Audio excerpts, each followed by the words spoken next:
and expects similar principle to be followed by all SCO members. Uninterrupted access to due share of water as per existing treaties among the SCO members will strengthen the SCO working smoothly and will support the achievement of broader goals for which SCO was established. Excellencies, for its part, Pakistan seeks a normal and stable relationship with all its neighbors. It seeks dialogue and diplomacy over conflict and confrontation. In the meanwhile, we will continue our efforts along with all SCO members and the chairman of SCO to promote peace, progress, and prosperity in the entire region, and to ensure lasting peace in South Asia. We call for a comprehensive and structural dialogue to discuss all outstanding disputes. And, Honorable Chairman, I will request for your kind consideration to lead this dialogue under your sagacious leadership so that we can have its dividends as early as possible. Ladies and gentlemen, Pakistan has always abided by the UN and SCO charters and will always respect the principles that will hold dear to all of us for our collective good. As a peace-loving nation, Pakistan has always advocated dialogue and diplomacy, consultation over confrontation. Ladies and gentlemen, Israel's unjustified aggression against our fellow brotherly member country, Iran, a fellow SCO member state, is condemnable and therefore unacceptable. Mr. Chairman, the suffering and starvation unfolding in Gaza is a festering wound on our collective conscience. We reiterate our call for an immediate end to this gruesome violence and heart-wrenching bloodshed in Gaza. Pakistan has consistently supported the UN-mandated two-state solution, that is, the creation of an independent state of Palestine with pre-1967 borders and Al-Quds al-Sharif as its capital. Ladies and gentlemen, the menace of terrorism, separatism, and extremism continues to pose a grave threat to Pakistan and endanger peace and security of the entire SCO region and SCO family. We condemn terrorism in all its forms and manifestation with fullest force at our command, including state terrorism in clear and unambiguous terms. Those who have long used terrorism for advancing their political interest must know that the world no longer buys this fictitious narrative. We have, ladies and gentlemen, irrefutable evidence of the involvement of some foreign hands in the devastating Jafar Express train hostage incident, as well as countless other terrorist attacks against us in Balochistan and Khyber Pakhtunkhwa province of Pakistan. Ladies and gentlemen, Pakistan has rendered great sacrifices in combating terrorism, not only for its own self, but for the region and far beyond.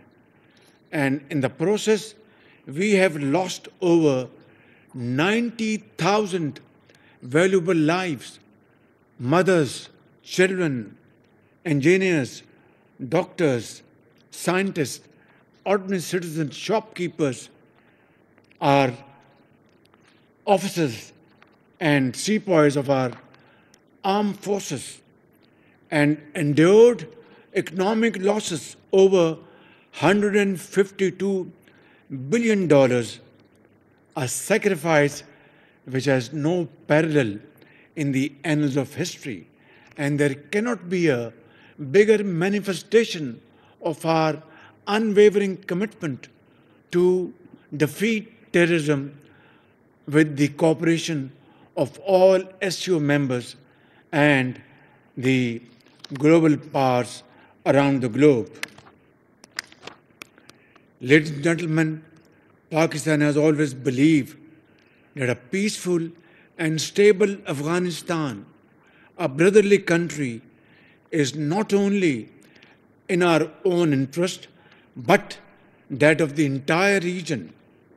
While we remain engaged in building our ties with the Afghan leadership to leverage them as economic partners and good neighbors, we hope that this cooperation with Afghanistan and our trilateral meetings between China, Pakistan, and Afghanistan will have positive results in times to come.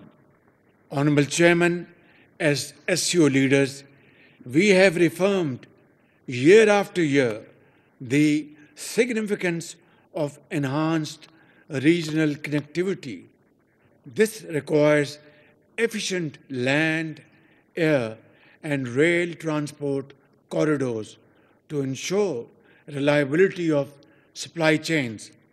Expansion of the China-Pakistan Economic Corridor, the flagship project of the Belt and Road Initiative, can serve as a practical demonstration of SCO's vision for regional connectivity and economic integration. Excellencies, as I speak before this August Assembly of Great Leaders, my country is once again passing through unprecedented torrential rains, cloudbursts, and massive devastation due to consequent flooding in 3 of our major rivers. These floods have resulted in the loss of huge numbers of human lives and has damaged severely our infrastructure, property, and crops as well, and loss of precious livestock. Ladies and gentlemen, we deeply appreciate the international community's, including China's, solidarity and sympathy and support with us, and I thank you all. Just as my brave and resilient people are engaged in the rescue and rebuilding efforts, we are also focused on charting a new path of hope, evident in Pakistan's impressive economic recovery over the last 18 months, paving the way for a prosperous future and great cooperation with all of you sitting on this table. Our economic transformation plan is founded on 3 pillars: to expand our trade through export-led growth, 2, to explore new avenues for foreign investment in infrastructure, agriculture, AI, IT, mines and minerals, and energy, and to encourage innovation and research and development, and thirdly, to enhance revenue generation through comprehensive tax reforms in Pakistan under my watch like never before. Ladies and gentlemen, we are empowering our youth because youth is our challenge. And in Chinese adage parlance, a challenge always carries with it an opportunity. And therefore, our youth bulge is a challenge as well as an opportunity. And creating exciting opportunities for them for their productive encouragement and meaningful employment. These efforts are already showing encouraging results with reduced inflation, a current account surplus, and a soaring capital market in the region.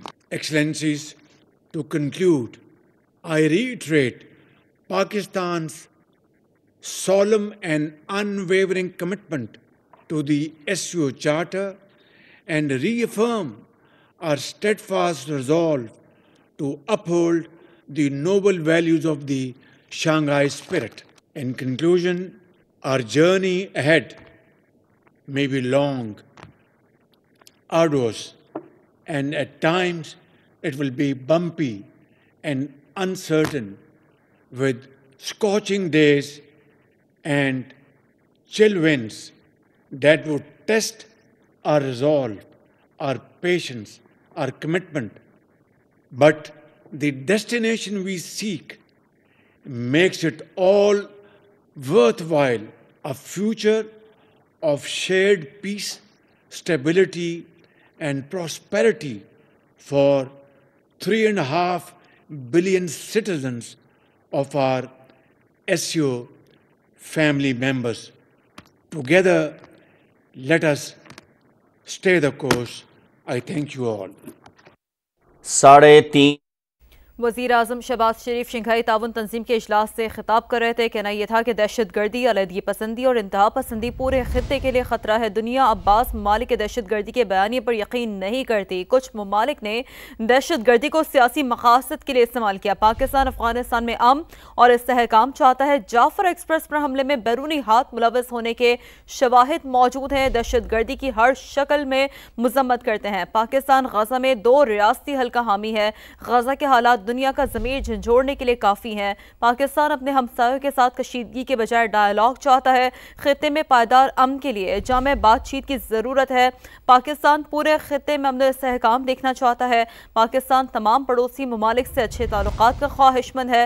چند ماہ کے دوران خطے میں افراتفری دیکھی گئی.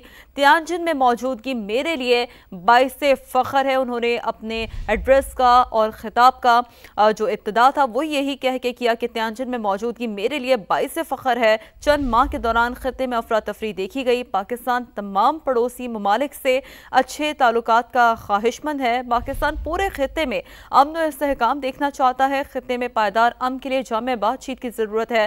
یہ کہا وزیر اعظم شہباز شریف نے جو کہ شنگھائی تعاون تنظیم اجلاس سے خطاب کر رہے تھے. پاکستان اپنے ہمسایوں کے ساتھ کشیدگی کے بجائے ڈائیلاگ چاہتا ہے. غزہ کے حالات دنیا کا ضمیر جھنجھوڑنے کے لیے کافی ہیں، ایسا بھی انہوں نے کہا. پاکستان غزہ میں 2 ریاستی حل کا حامی ہے. دہشت گردی کی ہر شکل کی مذمت کرتے ہیں.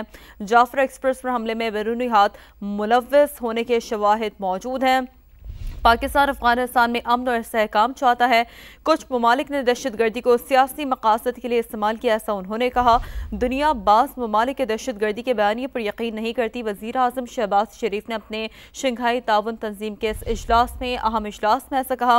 دہشت گردی، علیحدگی پسندی اور انتہا پسندی پورے خطے کے لیے خطرہ بھی قرار دی گئی ہے. وزیر اعظم شہباز شریف کی جانب سے تو شنگھائی تعاون تنظیم کا انتہائی اہم نوعیت کا اجلاس، جس میں جو لیڈران ہوتے ہیں وہ اس اہم اجلاس سے خطاب کرتے ہیں۔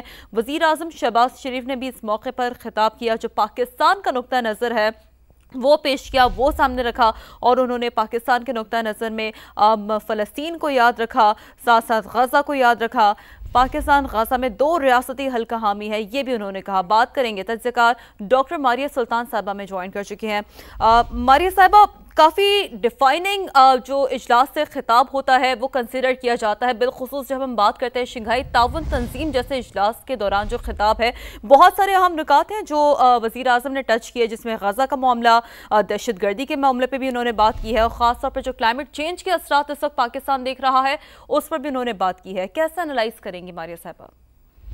دیکھیں، یہ بہت اہم خطاب ہے اس لحاظ سے کہ پاکستان نے اپنے جتنے بھی تحفظات ہیں ان کو بڑے واضح طریقے سے نہ صرف شنگھائی تعاون تنظیم کی سربراہوں کے سامنے رکھا ہے، لیکن اس کے ذریعے ساری دنیا کے سامنے رکھا ہے۔ دیکھیں، ہمیشہ صورتحال ایسی رہی ہے کہ جب بھی ہم کسی بھی انٹرنیشنل فورم پہ گئے ہیں تو ہمارے پہ الزام تراشی ہوتی رہی ہے، جبکہ حقیقتاً ہم وہ تمام الزام جو ہے ایک طرح سے سہتے رہے ہیں۔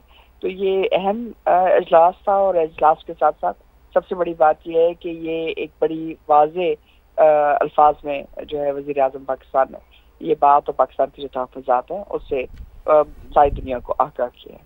ٹھیک، اچھا ڈاکٹر ماری صاحب، جو نیریٹو دیا جاتا ہے عموماً اس طرح کے خطاب میں، وہ یقینی طور پہ ہماری جو کمٹمنٹ ہوتی ہے اسے ری ایشور کرتا ہے۔ دہشت گردی بالخصوص انہوں نے بات کی کہ دہشت گردی، علیحدگی پسندی اور انتہا پسندی پورے خطے کے لیے خطرہ ہے، تو اس حوالے سے آپ کیا کامنٹ کریں گی، کیسے انالائز کرتی ہیں سچویشن کو؟ دیکھیے، جیسے کہ آپ سب جانتے ہیں، ہم بھی جانتے ہیں کہ پاکستان نے 20 سال سے زائد عرصہ جو ہے بین الاقوامی جو جنگ ہے، جو افغانستان میں آپ نے بین الاقوامی جنگ جو دہشت گردی کے خلاف آپ نے لڑی، لیکن جہاں ساری دنیا میں دہشت گردی میں ایک نمایاں کمی آتی ہوئی آپ کو نظر آ رہی ہے، اس کے لحاظ اس کے برعکس پاکستان کے اندر دہشت گردی کے واقعات کے اندر اضافہ ہوا ہے، اور یہ جو اضافہ ہے یہ کوئی فطری اضافہ نہیں تھا، یہ ایک اضافہ تھا جو پی ایل اے، جو آپ کے پاس مختلف جو دہشت گرد تنظیمیں تھیں، ٹی ٹی پی وغیرہ، جو افغانستان کی سرزمین کو استعمال کر رہی تھی، یہی وجہ ہے کہ ان کے اوپر آواز اٹھانا، اور ساتھ ہی ساتھ یہ بات واضح کرنا کہ جو U N security council resolution 1373 1267 اور شنگھائی تعاون تنظیم کی بھی جو بنیاد ہے وہ اسی بات کے اوپر ہے کہ علاقائی طور کے اوپر دہشت گردی کو ختم کیا جائے، اور اگر جو لوگ اس میں ملوث ہے ان کو کیسے قدرات تک پہنچایا جائے۔ ٹھیک ہے، بہت شکریہ ڈاکٹر ماریہ سلطان صاحبہ، سما سے ایکسکلوسیو گفتگو کر رہی تھیں۔